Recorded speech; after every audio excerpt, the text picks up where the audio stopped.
Question number 17 सिर्फ आपको परेशान करने के लिए, बड़ा आसान सा क्वेश्चन है। न्यूमरेटर में आपको a माइनस बी को मिलेगा, x की कमी है, उस कमी को पूरा करने के लिए आप इसको अलग अलग कर दीजिएगा। यहाँ से किसी को भी कैंसिल करने की जरूरत नहीं है। जो अगर इस प्रॉब्लम में प्रॉब्लम आ रही तो मैं आपको क्लास 9 की छोटी सी बात याद दिला देता हूँ। वो होता है a raise to power m into में n बाय 3, तो 1 अपॉन में 1 and 10 inverse x divided by 1 minus का साइन जो जनरली स्टूडेंट करते हैं। जनरली स्टूडेंट क्या करते हैं, अच्छा ये देखा तो चलो सीधा लगा दी नहीं।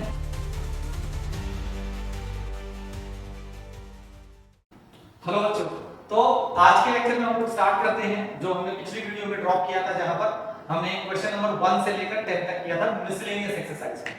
मैं जानता हूं कि इंटीग्रेशन की जो मिसलेनियस एक्सरसाइज है कई स्टूडेंट्स के लिए अभी भी एक पहाड़ बनकर रहती है। मैं मिसलेनियस एक्सरसाइज के बारे में छोटी सी बात आप लोगों को बताना चाहता हूं कि मिसलेनियस एक्सरसाइज में आपको जनरली क्या जानने को मिलता है। देखो, मिसलेनियस एक्सरसाइज सबसे ज्यादा इंपॉर्टेंट है। इंपॉर्टेंट क्यों है? सबसे पहली चीज, सीबीएसई के अंदर इसमें से 3 या 5 नंबर के क्वेश्चंस का डायरेक्ट आने के चांसेस सबसे ज्यादा होते हैं। और मिसलेनियस एक्सरसाइज आपके लिए इंपॉर्टेंट ज्यादा क्यों है? क्योंकि जब आप पूरी एनसीईआरटी की एक्सरसाइज सॉल्व कर लेते हो, तो जब आप मिसलेनियस सॉल्व करने बैठे हो तो मिसलेनियस एक पूरा मिक्सचर है, कॉम्बिनेशन है। वो कॉम्बिनेशन है पीछे की सारी एक्सरसाइजेस का, और वो सारी एक्सरसाइजेस के क्वेश्चंस को एक एक करके आपको देता है और आपको चेक करता रहता है कि आपको कितना रिकॉल है, कितना याद है। ठीक है, तो 1 से लेकर 10 तक क्वेश्चन हम कर चुके हैं। इस वीडियो में मैं आपको 11 ऑनवर्ड क्वेश्चन सॉल्व कर रहा हूं।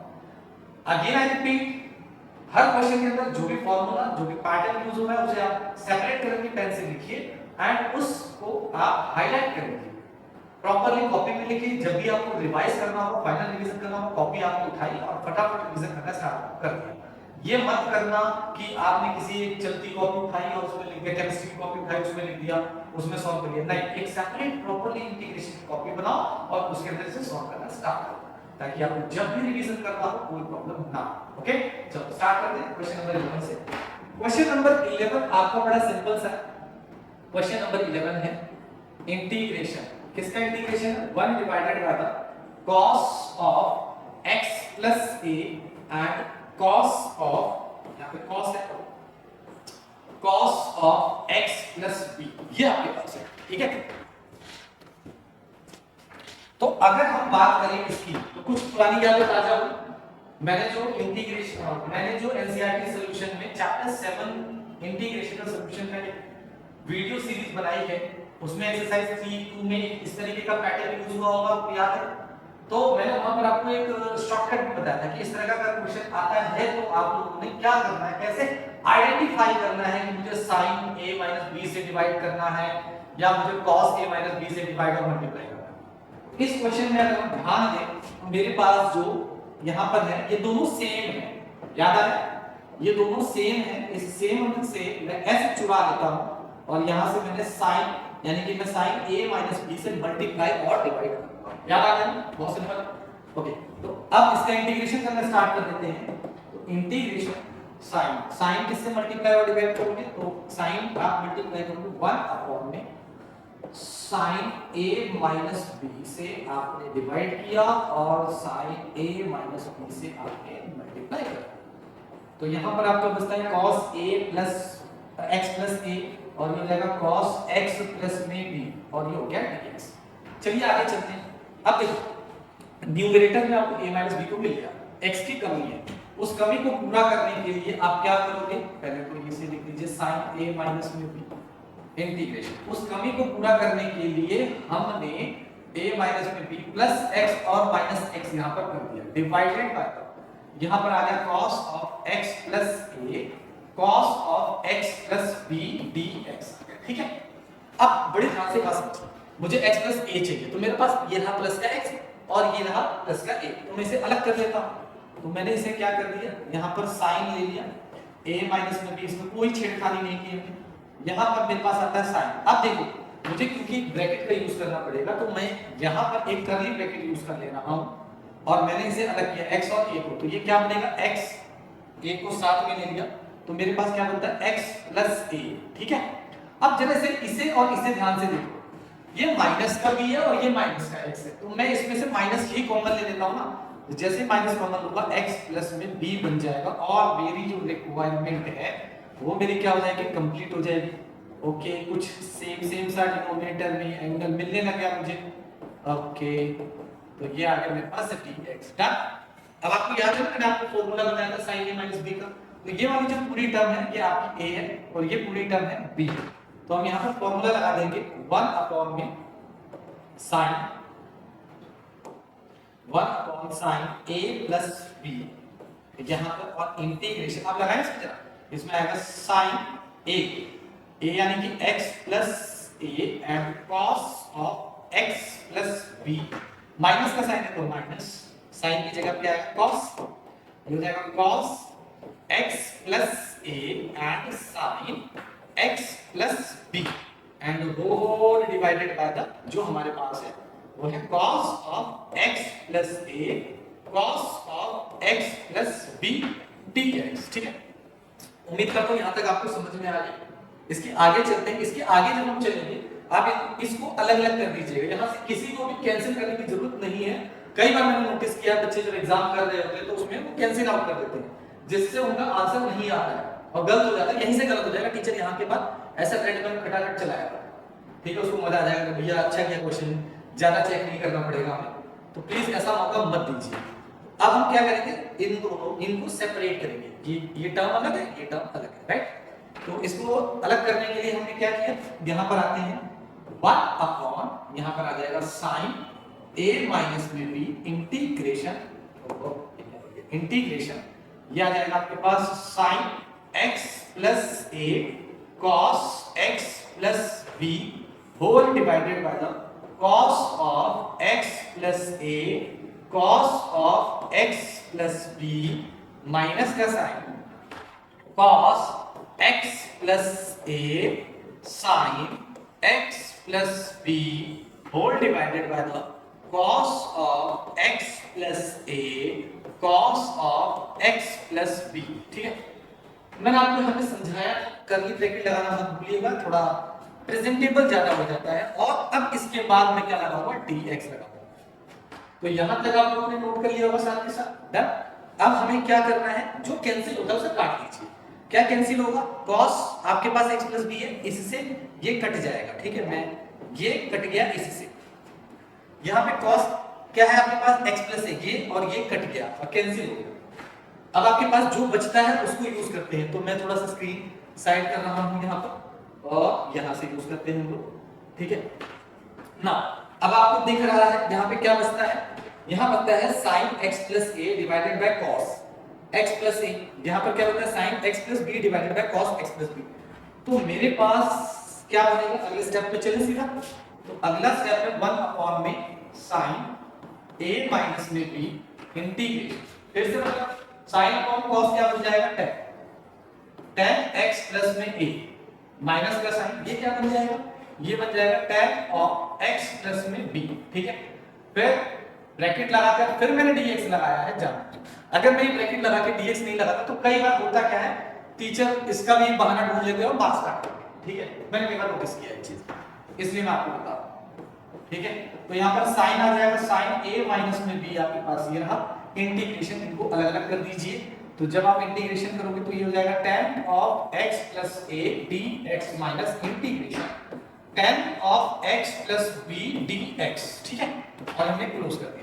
अब tan का इंटीग्रेशन आपको याद होगा दो होते हैं, एक होता है माइनस log cos x और एक होता है log sec x। तो हम यहाँ पर दोनों से कोई सा यूज कर सकते हैं, बेटर आप प्लस वाला यूज कीजिए, तो वो हमारे लिए क्या हो जाएगा 1 अपॉन में sin a माइनस में b, और यहां से आ जाएगा log of mod sec x plus a mod log of mod sec x plus b mod close, ये हो गया। अब बहुत सिंपल सी बात है, इसमें log की प्रॉपर्टी याद है, कई बार हमने यूज की है। log की कौन सी प्रॉपर्टी होती है, log of m माइनस में log of n जो होता है वो होता है log of mod m divided by the m होता है। ठीक, इसमें भी आप वही अप्लाई कर दीजिए, ये आपके पास आ जाएगा कुछ 1 अपॉन में sin ऑफ a माइनस में b log mod के अंदर ये आपके पास हो गया sec x plus a divided by the sec of x plus b closed plus c। Simple सा ये आंसर है। ठीक है, ये आपको सिमिलर लगा होगा क्योंकि ऐसा क्वेश्चन पहले कर चुके हैं। तो यही काम होता है इस यूनिट एक्सरसाइज में, जो आपने पीछे किया हुआ है उसको एक बार रिवाइज करना। नेक्स्ट क्वेश्चन की तरफ चलते हैं, question number 12। Okay, question number 12 को एक्चुअली हम रिड्यूसिबल मेथड का क्वेश्चन भी बोल सकते हैं। बेसिकली क्वेश्चन नंबर 12 आपसे क्या कह रहा है वो देखिए।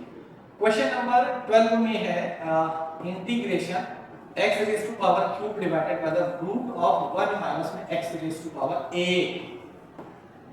अब देखो इसे ध्यान से समझो। पहला टर्म हमने जो पढ़ा, एक फॉर्मूला पढ़ा, कौन सा फॉर्मूला पढ़ा? 1 over root of the a square minus x square, a square plus x square, x square minus a square.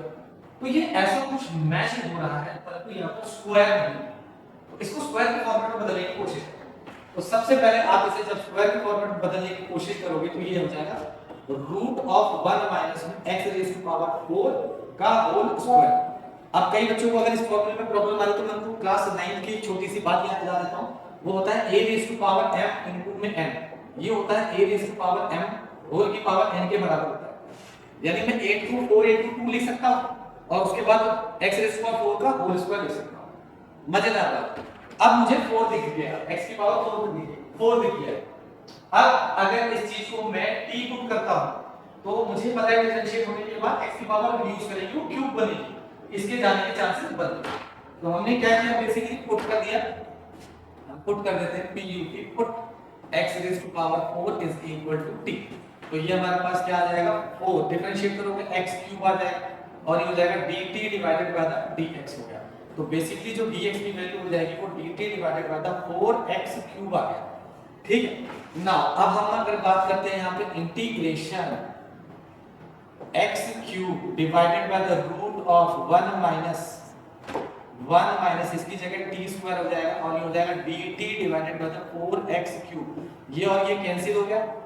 ठीक है, ये कैंसिल होने के बाद आपके पास क्या बचता है, 1/4 ये रहा और dt divided by the root of 1 का स्क्वायर कर दो ताकि आपको शक्ल थोड़ी सी सेम सी नजर आए। अब शक्ल कैसी है इसकी याद करो, कुछ याद आ रहा हो तो आपके पास एक फॉर्मूला हुआ करता था, integration of root of a square minus में x स्क्वायर dx।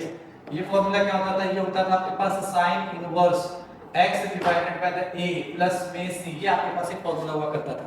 ठीक है, नेक्स्ट आगे चलते हैं हम लोग। तो यहां से बेसिकली मेरे पास आ रहा है 1/4 and sine inverse t divided by the 1 plus में c। t की वैल्यू वापस पुट कर दो, 1/4 एंड साइन इनवर्स t को क्या पुट किया था, x raise to power 4 plus में c।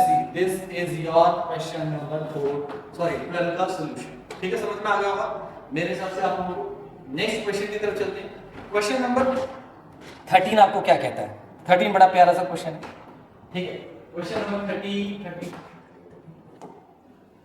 क्वेश्चन नंबर 30 ये भी रिड्यूसिबल मेथड का एक फॉर्मेट है, यानी कि पार्शियल फ्रैक्शन जो है ना, पार्शियल फ्रैक्शन कई क्वेश्चन में तो डायरेक्ट दिख जाते थे, कुछ क्वेश्चन में डायरेक्ट नहीं दिख रहे हैं तो हमें वो देखना पड़ता है कई बार। तो क्वेश्चन है आपके पास 1 + e रेज़ टू पावर। तो 13 क्वेश्चन है, integration is equal to e raise to power x 1 plus में e raise to power x and 2 plus में e raise to power x dx। तो देखो इसमें आपको e raise to power x को उड़ाना है, तो डिनोमिनेटर वाले को जो भी है इसको t पुट कर दो। हमने पुट कर दिया e raise to power x is equal to का t पुट कर दिया। तो जब आप डिफरेंशिएट करोगे तो e raise to power x का जो डिफरेंशिएशन होता है वो e raise to power x ये रहता है और यहां से आपके पास आ जाएगा dt divided by the dx। So आप जब dx निकालोगे तो dt divided by the e raise to power x आ गया। अब इसमें चलते हैं हम लोग। तो इंटीग्रेशन मैं e रेज़ टू पावर ये वाले को एज इट इज लिखता हूं 1 प्लस में t एंड ये हो जाएगा 2 प्लस में t और यहां से आ जाएगा आपके पास dt divided by the e raise to power x। ये वाला पार्ट चला गया। ठीक है, अब आपके पास क्या आता है, integration of 1 divided by the 1 plus में t and 2 plus t dt। तो आपको ये कैसा दिख रहा है, दिख रहा है इसमें, ये आपको दिख रहा है पार्शियल फ्रैक्शन के जैसा। तो हम इसे पार्शियल फ्रैक्शन की तरह करेंगे। तो लेट कर लेते हैं 1 डिवाइडेड बाय द 1 प्लस में t ब्रैकेट में 2 प्लस में t is equal to a divided by the 1 plus t plus में b divided by the 2 plus में t। ठीक है, ये हो गया। ये वाला स्टेप आप डायरेक्ट भी कर सकते हो, यानी कि अब आपके पास एलसीएम लेने की कंडीशन आएगी। 1 प्लस में t ये रहा आपके पास एंड 2 प्लस t आपके पास ये रहा।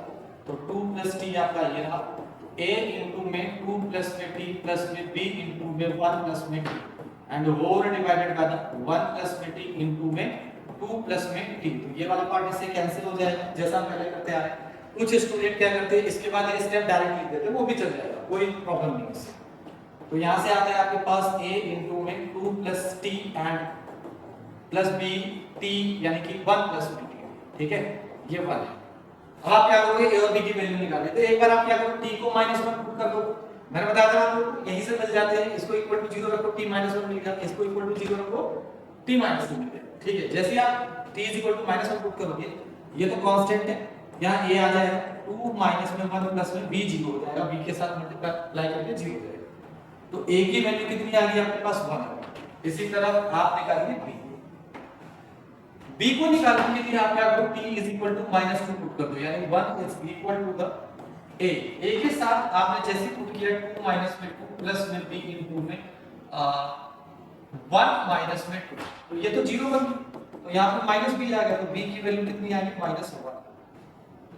यानी अब आपका ये फ्रैक्शन जो है वो रेडी हो गया। रेडी हो गया तो इसे कैसे करेंगे, इंटीग्रेशन ऑफ a की जगह क्या आ जाएगा 1 डिवाइडेड बाय द 1 प्लस में t एंड b की जगह -1 तो 2 प्लस में t, ठीक है।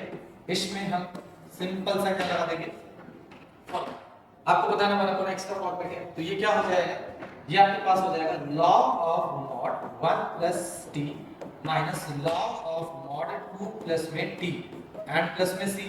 तो ये आपके पास क्या हो जाएगा log ऑफ मॉड 1 प्लस में t divided by the 2 plus में t प्लस c आपके पास है। अब अगर यहाँ पे बात आती है t की, t जो आपने लिया था उसे वापस पुट कर दीजिए, तो आपका फाइनल आंसर बन जाएगा log ऑफ मॉड 1 प्लस में e raise to power x and 2 plus में e raise to power x plus c, this is your final. तो था इसमें कुछ भी नहीं था, सिर्फ ये रिड्यूसिबल मेथड था, यानी आपको वैसा दिख नहीं रहा था जैसा ये पार्शियल का डायरेक्ट क्वेश्चन दिखता है, इसमें दिख नहीं रहा। तो इसको आप बोलते हैं रिड्यूसिबल मेथड, पार्शियल के या फिर आपका बाय पार्ट के, हर एक में आता है कुछ, ठीक है। तो आपको बस देखना होता है कि हम क्या उसमें पुट करके उसको सिंपलीफाई कर सकते हैं। ओके, नेक्स्ट क्वेश्चन की तरफ चलते हैं। नेक्स्ट क्वेश्चन हमारे पास है, एक बार आप आराम से नोट कर लीजिए इसको।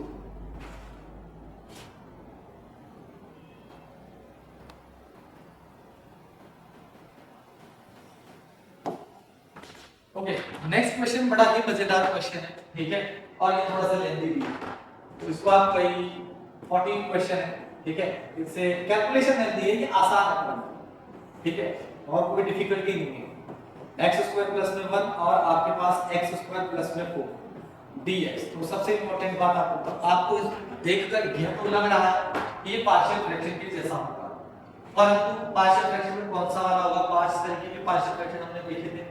तो आपने जब नीचे स्क्वायर देखा तो आपको ये लगा होगा कि यार ये फिफ्थ वाला हो सकता है, जो हमने एक बार 7.3 एक्सरसाइज में कहीं ना कहीं किया है, सॉल्व किया है। 7.3 में नहीं, सॉरी, हमने इसी में किया था, मिसलेनियस एक्सरसाइज है। पर प्रॉब्लम क्या है, प्रॉब्लम ये है कि पहले ये पता लगाओ कि इसके अंदर क्या फ्रैक्शन पॉसिबल है, अगर नहीं है तब हम जाकर पार्शियल फ्रैक्शन का फिफ्थ टाइप करेंगे। और उस फिफ्थ टाइप में आपने नोटिस किया एक ही क्वाड्रेटिक इक्वेशन दे रखी थी, इसमें हमारे पास दो क्वाड्रेटिक इक्वेशन दी है, ठीक है। अब यहाँ पर मैं इससे पता करता हूँ, तो जब मैं इससे पता करता हूँ तो इसका जो d है वो भी लेस देन 0 है, और इससे पता करता हूँ तो इसका भी d लेस देन 0 है।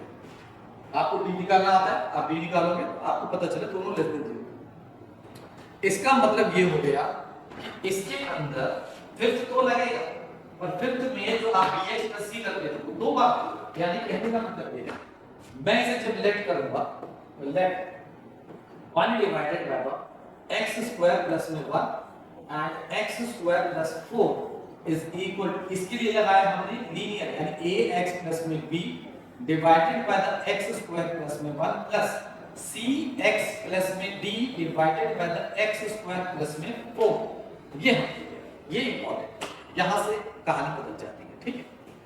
अब हमने एलसीएम लिया, जब हमने एलसीएम लिया तो हमारे पास क्या आता है, x² प्लस 1 इधर आएगा और x² प्लस में 4 इधर आ गया, is equal to the ax plus b आपके पास ये आया, और यहाँ हो जाएगा x² प्लस में 4, फिर प्लस का साइन cx प्लस में d, और यहाँ हो जाएगा x² प्लस में 1। ये तो आपको पता है ना एलसीएम कैसे ले रहे हैं इसका, एक्स स्क्वायर प्लस में 1 एक्सपर्ट हो गया आप लोग इसके एलसीएम लेने में। ये वाला पार्ट इससे कट गया, ठीक है, यहां तक हो गया। मेन कहानी इसकी अब स्टार्ट होगी। अब यहां पर जब आते हो तो आपको ए बी सी डी 4 की वैल्यू निकालनी है। तो इनकी वैल्यू निकालने के लिए आपको कुछ नहीं करना, इसमें हम लोग कंपैरिजन वाला लगा देंगे, यानी इक्वलिटी का हम लोग मेथड लगाएंगे, वो भी आसान है। अब पुट करके निकालना चाहते हो वो भी आसान है, दोनों को प्रॉपर करेंगे, ठीक है। तो मैं आपको पुट करने वाला पहले बता चुका हूं, अब मैं आपको कौन सा कंपैरिजन वाला कोएफिशिएंट कंपेयर करके कैसे सॉल्व करते हैं वो बताऊंगा। तो यहां पर मेरे पास क्या आ जाएगा, a इज इक्वल टू, पहले इसे सिंपलीफाई कर लीजिए, अब इसे मल्टीप्लाई कर लीजिए। a x की मल्टीप्लाई, मैं ये स्टेप बाय स्टेप कर रहा हूं जैसा कि मैंने आपको प्रॉमिस किया है। प्लस 4 एंड फिर प्लस का b मल्टीप्लाई होगा x स्क्वायर प्लस 4, फिर प्लस का साइन, इसकी मल्टीप्लिकेशन होगी c x की x स्क्वायर प्लस में 1 प्लस में d की मल्टीप्लिकेशन होगी x स्क्वायर प्लस, ठीक है।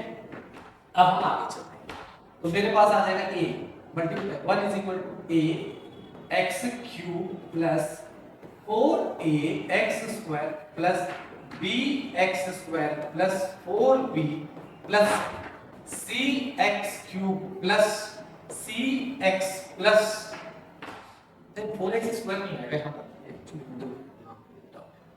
4x आएगा, ठीक है, ये आ जाएगा 4x आ जाएगा, ठीक है। यहाँ पर आपके पास आएगा और ये dx स्क्वायर प्लस में d। अब आप क्या करो, जो x क्यूब वाले हैं, जो x स्क्वायर और जो x और जो कांस्टेंट है उन्हें एक साथ करो, यानी कि कहने का मतलब अगर मैं x क्यूब को कॉमन लेता हूं तो मेरे पास बचता है a प्लस में c, ठीक है। अगर मैं x स्क्वायर को कॉमन लेता हूं तो मेरे पास बचता है b प्लस d, ये भी ठीक है। यदि मैं x को कॉमन लेता हूं तो मेरे पास क्या क्या बचता है, एक तो ये है और एक ये है, यानी कि मेरे पास 4a प्लस c बचता है x कॉमन लेने पर, x के साथ और कुछ है नहीं। अब मैं अगर कांस्टेंट लेता हूं तो मेरे पास कांस्टेंट बचता है 4 प्लस 4b प्लस में d, ये हो गया। और इस साइड आपके पास क्या है 1। जब में कंपेयरिंग की बात की जाती है तो हम जनरली लिख सकते हैं equate coefficient of x cube x square x and constant term respectively, right, हम इसे कंपेयर करें, ठीक है। अब आप कहोगे सर इधर तो कुछ नहीं है, देखो इधर ना अगर मैं बात करता हूं तो इस वन को ऐसे लिखा जा सकता है 0x क्यूब प्लस में 0x स्क्वायर प्लस में 0x एंड प्लस में 1, ये रहा। तो जब मैं कंपेयर करूंगा तो ये यानी कि a प्लस में c इज इक्वल टू क्या आ जाएगा 0, यानी कि a की वैल्यू आ जाएगी माइनस। इसी तरह जब आप स्क्वायर को कंपेयर करोगे तो b प्लस में d इज इक्वल टू 0 आ गया, तो b is equal to minus d आ गया। इसी तरह जब आप इसको कंपेयर करोगे तो 4a प्लस में c इज इक्वल टू 0 आ गया, तो 4a is equal to minus का c, चलो ये भी सही है। इसी तरह जब आप इसको कंपेयर करोगे तो 4b प्लस में d कांस्टेंट टर्म आपकी 1, यहां तक समझ में आ गया सर, ठीक है। जब आप इसे कंपैरिजन को सॉल्व करोगे तो अब आपके पास एक रिलेशन मिल रहा है, जब इस रिलेशन को आप सॉल्व करते हो तब आपको आंसर मिलना स्टार्ट होगा, जैसा कि मैं यहां से स्टार्ट कर रहा हूं। b की वैल्यू माइनस d है, तो मैं यहां पर पुट कर दूं इस वाले पार्ट, तो 4 इनटू में माइनस d प्लस में d is equal to the 1, मैं चेंज कर दे रहा हूं, माइनस 4d प्लस में d is equal to 1 minus 3d is equal to 1, तो d की वैल्यू कितनी आ गई माइनस में 1 डिवाइडेड बाय द 3। अगर d की value minus 1 divided by the 3 है तो b की वैल्यू कितनी हो जाएगी minus of 1 divided by the 3, यानी कि b की वैल्यू कितनी आ गई, b की वैल्यू आ गई 1 डिवाइडेड बाय द 3, ये तो बियॉन्ड ये। अब मैं अगर यहां से निकालना चाहता हूं किसकी a और c की वैल्यू, तो मैंने क्या किया, अब मेरे पास ये रहा a, ठीक है।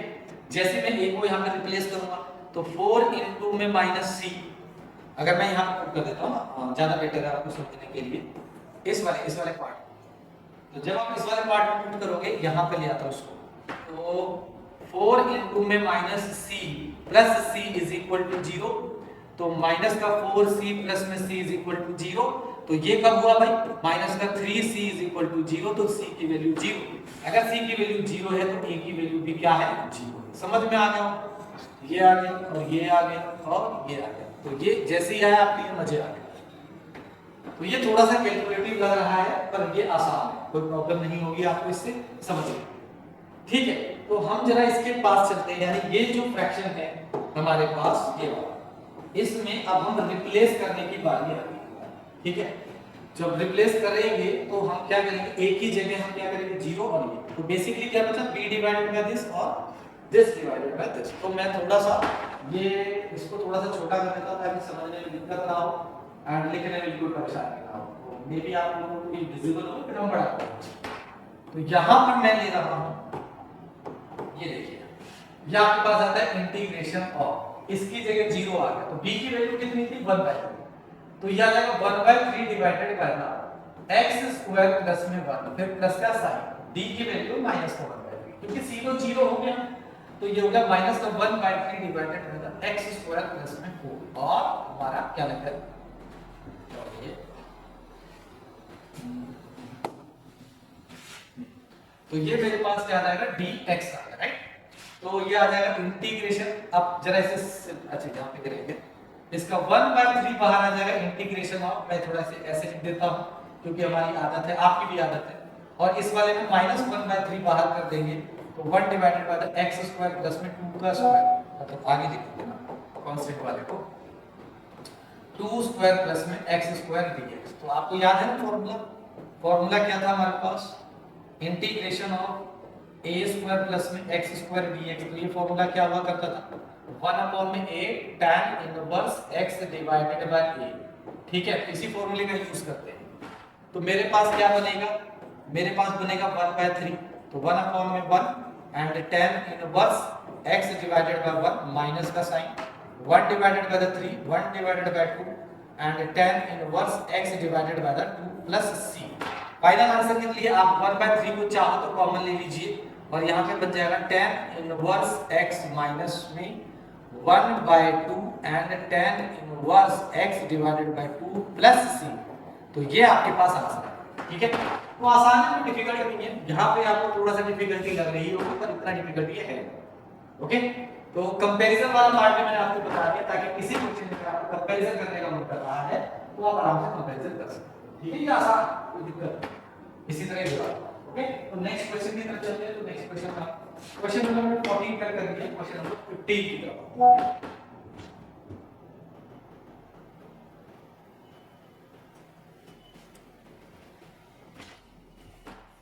क्वेश्चन नंबर 15 क्या कहता है, ओके, क्वेश्चन नंबर 15 है ये, इंटीग्रेशन, ये बड़ा अच्छा question, cos cube e raise to power, ये एंगल की जगह पे है नहीं, x cube x into e raise to power log क्या है, हाँ log ऑफ sin x, और ये dx आ गया। तो आप लोगों को मैंने 7.3 एक्सरसाइज में कुछ ऐसा कराया था, तो याद आ रहा होगा, इसके लिए फॉर्मूला याद रखिएगा, मैंने फॉर्मूला लिखवाया था, वो फॉर्मूला ये लिखवाया था कि मैंने फॉर्मूला लिखवाया था कि e raise to power log n, ये देखो ये दोनों सेम होते हैं, यहाँ पर भी e होता है, ये दोनों सेम होते हैं, log n किसके बराबर होता है, n के बराबर। ठीक है, तो यहाँ पे कुछ नहीं लिखा था, आपका e ही फॉर्मेट है। ओके, तो आगे चलते हैं, तो ये हो जाएगा इंटीग्रेशन e रेज़, ये तो है कि हो गया, ये हो जाएगा हमारा cos क्यूब x, ये गायब हो जाएगा, तो हमारे पास सिर्फ क्या बचता है sin x और dx। कितना आसान क्वेश्चन। अब मुझे ये साइन उड़ाना है, तो मैं इसको t पुट कर दूंगा, यानी कि put cos x is equal to t, तो माइनस का sin x is equal to dt divided by dx। Now जो मेरे पास dx की वैल्यू है वो हो जाएगी क्या, माइनस का 1 अपॉन में sin x dt, राइट। चलिए इसमें पुट करते हैं, तो याद आएगा इंटीग्रेशन cos की जगह तो क्या लिखोगे आपको t, क्या है t क्यूब, एंड यहाँ पर क्या है आपके पास sin x इनटू में -1 अपॉन में sin x, ये हो जाएगा आपके पास dt, तो ये वाला पार्ट इससे कैंसिल हो जाएगा, तो integration minus t cube dt, तो ये तो जानते हो बचपन से, t raise to power 4 plus में c आ गया, इंटीग्रेशन माइनस t क्या है हमारे पास, t है cos, तो ये हो जाएगा मेरे पास cos 4x divided by the 4 plus में सी, ये आपका आंसर। सिंपल, आप पढ़ चुके हो एक्चुअली, ये वाली चीज आप पहले पढ़ के उसी का आपने यूज किया। अब आते हैं क्वेश्चन नंबर 16, ठीक है। क्वेश्चन नंबर 16 हमसे क्या कहना चाह रहा है? अच्छा, ये भी सेम पैटर्न पे है, वेरी गुड। चलिए क्वेश्चन नंबर 16 की तरफ चलते हैं। क्वेश्चन नंबर 16 भी सेम पैटर्न पे है। तो इंटीग्रेशन कहता है e⁻³ log of x and क्या है भाई, x⁴ प्लस में 1 माइनस में 1 dx। अब यहाँ पर एक छोटी सी बात आपको समझना, वो गलती नहीं करनी है जो जनरली स्टूडेंट करते हैं। जनरली स्टूडेंट क्या गलती करते हैं? अच्छा ये देखा तो चलो सीधा लगा, नहीं, आप समझिएगा, ये जो फॉर्मूला है log of e, यहाँ पे मैं नहीं लगा रहा, कंफ्यूजन हो जाएगी आपको, इसलिए तो यहाँ पर है n, n is equal to n होता है। ये कब होता है? जब इन दोनों के बीच में कोई नहीं होता, यानी कि यहाँ पर कुछ भी ना, समझ रहे हैं? समझ रहे हो इस बात? तो यहाँ पर प्रॉब्लम है 3। इसके लिए आप एक फॉर्मूला लगाइए लॉग का, वो क्या होता है, log रेज़ टू पावर, मान लीजिए m यहाँ है n यहाँ, ये पावर यहाँ चली जाती है और ये हो जाता है log of n raise to power n। Simple. अब अगर आप ये करोगे तो इन दोनों के बीच का रास्ता क्लियर होगा, ठीक है। तो कहने का मतलब क्या हुआ? कहने का मतलब ये हुआ कि इंटीग्रेशन, अगर मैं कहता हूं e log of x³ और मल्टीप्लाई में x⁴ एंड -1 dx आपके पास है। अब आप क्या लिख सकते हो? इसको आप हटाकर, यानी कि जैसे कि हमारा फॉर्मेट आ गया ना पास, इस फॉर्मेट के हिसाब से आप क्या लिखोगे, इंटीग्रेशन ऑफ x³ और इसको ना नीचे भेज दो यार, हमने बचपन में फॉर्मूला पढ़ा था, प्लस में 1 और यहाँ पे 1 है तो 1 ही रहेगा, भाई माइनस पावर तक नीचे चलो। अब आपको दिख रहा है न्यूमरेटर में x³ है, डिनोमिनेटर में x की पावर 4 है, ठीक है, काम करें, यानी कि मैं क्या करूंगा, पुट x⁴ प्लस में 1 इज इक्वल टू t, तो 4x³ is equal to dt divided by the dx। जहां से आप dx निकालोगे तो वो हो जाएगा dt divided by the 4x³। हम आगे बढ़ेंगे, जब हम आगे बढ़ेंगे तो यहां पर आएगा, यहां पर तो यहां आ जाएगा x³ 1 में t इनटू में 1 में 4x³ dt divided by dx। x³ से x³ कट गया, यानी कि मेरा 1/4 आ जाएगा बाहर, 1 में t ये रहा, जानते हो आप लोग रोज के बारे में, ये हो जाएगा log of mod of t plus में c, यानी कि t को वापस पुट करने की बारी आ गई और हमने क्या पुट किया था, t को x⁴ प्लस में 1 plus c। This is your final answer. Clear है? बहुत सिंपल है। चले आगे, समझ आ रहा होगा, मैं उम्मीद करता हूं। तो यहां 16 तक हमने क्वेश्चंस कर लिए, अब हम नेक्स्ट करेंगे, ओके।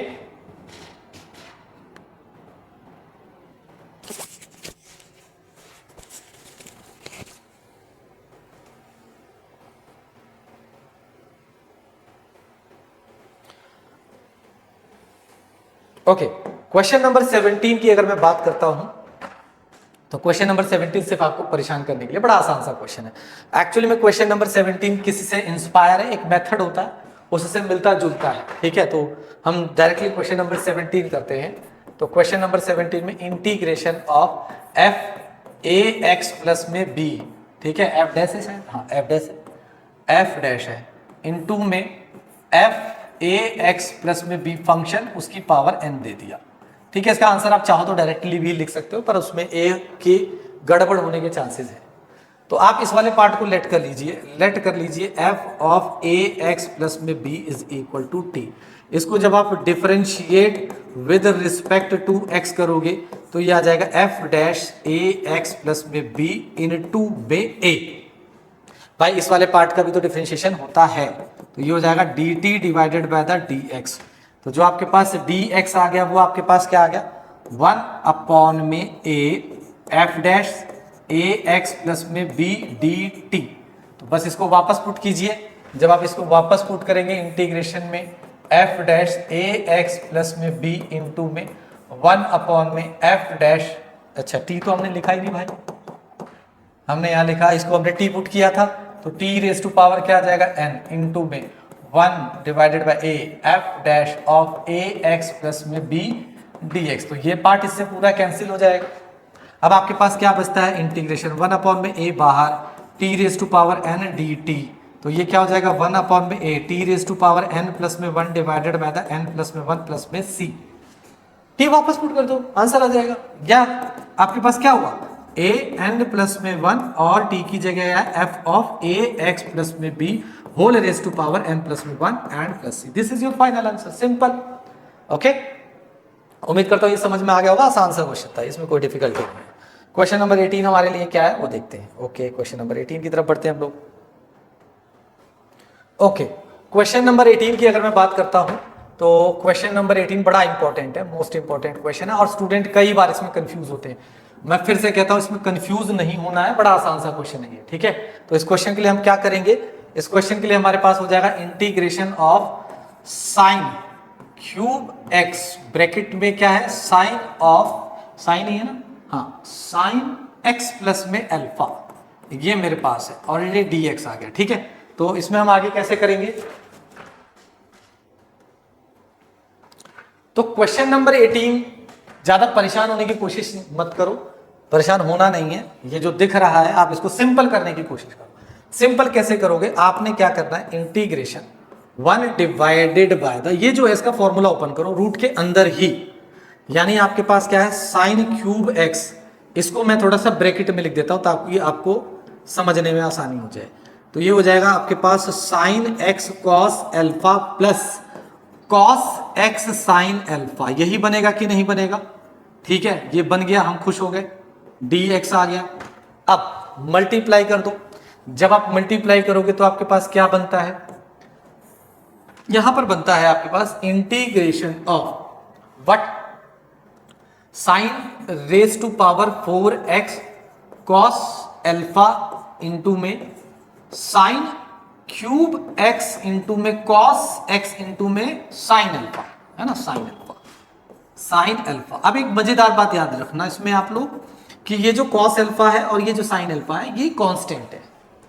अब मैंने इसी रूट में यहां से लेकर यहां तक में, ध्यान दीजिएगा, यहां से लेकर यहां तक में रूट के अंदर ही मैं क्या कर रहा हूं, कॉमन ले रहा हूं। किसको कॉमन ले रहा हूं, इंटीग्रेशन ऑफ, ध्यान से देखना जरा, यही इसका टर्निंग पॉइंट है। इस पूरे में से मैंने साइन रेज टू पावर 4 को कॉमन ले लिया, 4x को कॉमन ले लिया, तो ये तो कह रहा है भाई मेरे पास था तो ले जाओ, ये कह रहा है मेरे पास 3 थे तो 4 ले जा रहे तो एक डिवाइड हो जाएगा, यानी यहां पर आपके पास बचता है कॉस अल्फा प्लस में एक कम हो जाएगा, यानी कि cos x sine alpha divided by the sine x, यहां पे इसके डिनोमिनेटर में आ गया। बहुत बढ़िया। अब ये वाला जो साइन की पावर 4 है बाहर जाएगा, जब ये बाहर जाएगा तो ये बेसिकली कितना बन जाएगा, ये बन जाएगा रूट के अंदर, बाहर तो निकालना था हमने, सॉरी,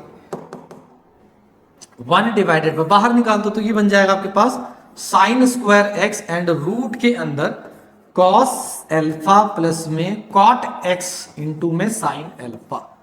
ओके, यहां तक पहुंच गए। अब क्या करें, अब देखो इसको अगर मैं ऊपर ले जाता हूं यानी कि 1 अपॉन साइन लिखता हूं तो ये मेरे लिए क्या बन जाएगा, cosec square x divided by the root के अंदर कॉस अल्फा प्लस में cot x and sine alpha d x, ठीक है। अब आपको एक बात समझ में आ रही है, ये कांस्टेंट है, ये, अरे कॉट अल्फा नहीं सॉरी कॉट एक्स है, कॉट एक्स का डिफरेंशिएशन तो ये रहा, यानी कि मुझे कॉट एक्स को टी पुट करना चाहिए, पर आप कंफ्यूज हो गए कि सर अकेले इसको पुट करके तो मैं फंस जाऊंगा।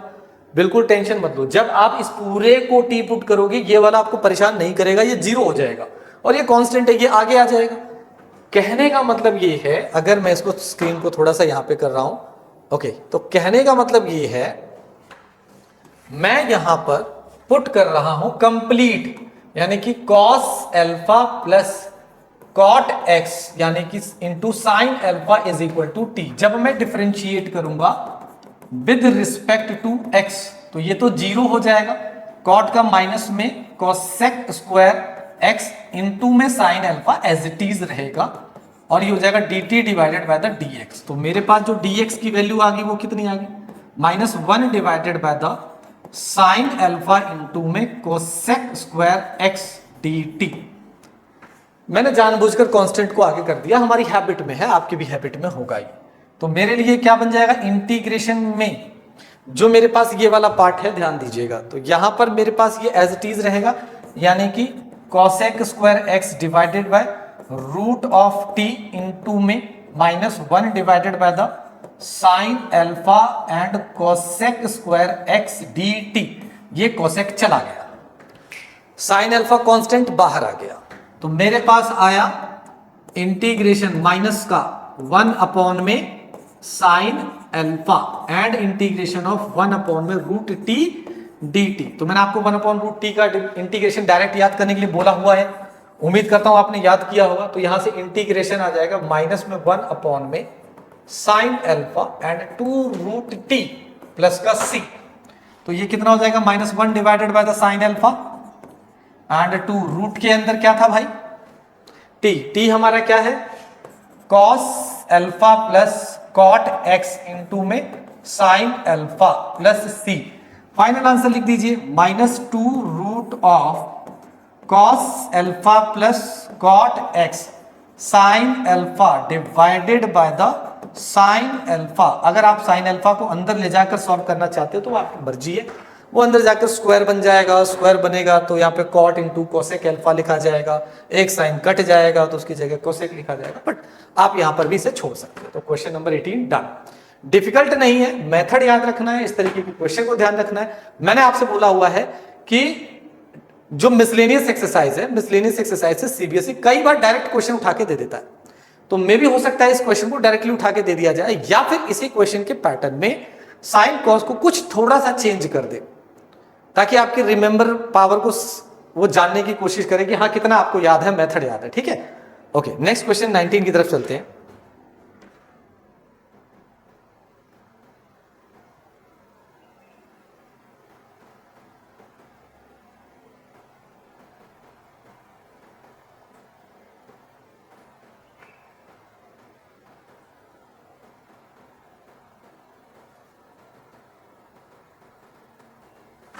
अच्छा स्टूडेंट, क्वेश्चन नंबर 19 पे जाने से पहले ना इसके फाइनल आंसर को ले आते हैं। इसका फाइनल आंसर ये नहीं है, ठीक है, इसके फाइनल आंसर लाना कोई डिफिकल्ट नहीं है, आसान है।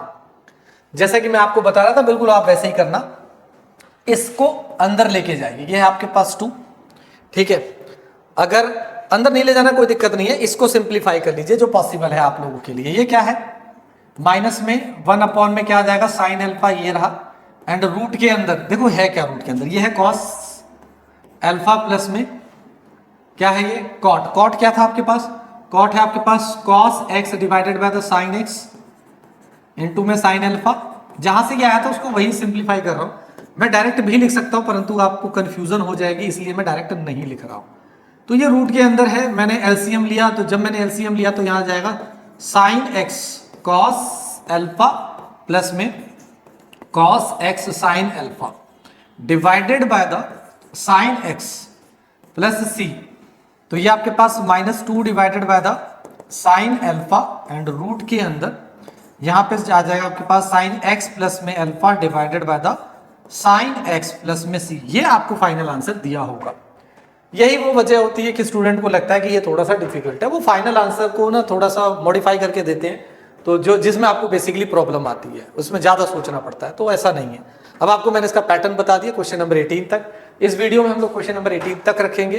प्रैक्टिस मोस्ट इंपॉर्टेंट है, हर क्वेश्चन की एक बार प्रैक्टिस कीजिएगा। आगे के क्वेश्चन थोड़े से और डिफिकल्ट है, तो जितनी आप इस पे प्रैक्टिस कर लोगे आपका पेशेंस पावर बढ़ जाएगा, आपकी सिटिंग बढ़ जाएगी, इंटीग्रेशन को करने में आपको मजा आएगा। आगे के क्वेश्चन में थोड़ा और समय चाहिए, ठीक है। 18 तक आपके पास 18 तक हो चुके हैं, 18 तक के क्वेश्चंस को एक बार फिर से प्रैक्टिस कीजिएगा जब आपका एक बार सारा हो जाए दोनों वीडियो, ठीक है। अगेन आई रिपीट, ये वीडियो आपके लिए बहुत हेल्पफुल है, ठीक है। आप इन्हें एक जगह अच्छे से सेव रखिए और प्रॉपरली एनसीईआरटी की सॉल्यूशन की कॉपी बनाइएगा, जगह जगह मत कीजिएगा, वीडियो के साथ प्रैक्टिस कीजिए। और जो भी आपको प्रॉब्लम लगती है इसे कमेंट में मुझे जरूर शेयर करना। उम्मीद करता हूं मेरे पढ़ाने के तरीके से आप लोगों को समझ आ रहा है, ठीक है। एंड थोड़ा मोटिवेशन मुझे भी चाहिए, सो आपसे रिक्वेस्ट है कि इस वीडियो को लाइक शेयर जरूर करो। उन बच्चों के साथ तो जरूर करो जिनको मेनली रिक्वायरमेंट है, जिनको लगता है कि एनसीईआरटी वाकई में डिफिकल्ट है। जगह जगह सर्च करने की आपको जरूरत नहीं है, आपको अद्वेशा मैथ चैनल पे सब कुछ अवेलेबल हो जाएगा टाइम टू टाइम। बस आप मुझे फीडबैक देते रहो, मुझे ये बताते रहो आपको कहाँ पर कैसी प्रॉब्लम आ रही है। उस प्रॉब्लम को सॉल्व करना मेरा काम है। मैथ को करना इतना मुश्किल नहीं है, मैथ आप बस समझिए, पैटर्न को क्रैक कीजिए, उसका एक फोल्डर अपने दिमाग में बनाइए और अप्लाई करते चलिए, आसान हो जाएगी मैथ। मैथ डिफिकल्ट नहीं है। क्लियर है? Okay, all the best, keep practice.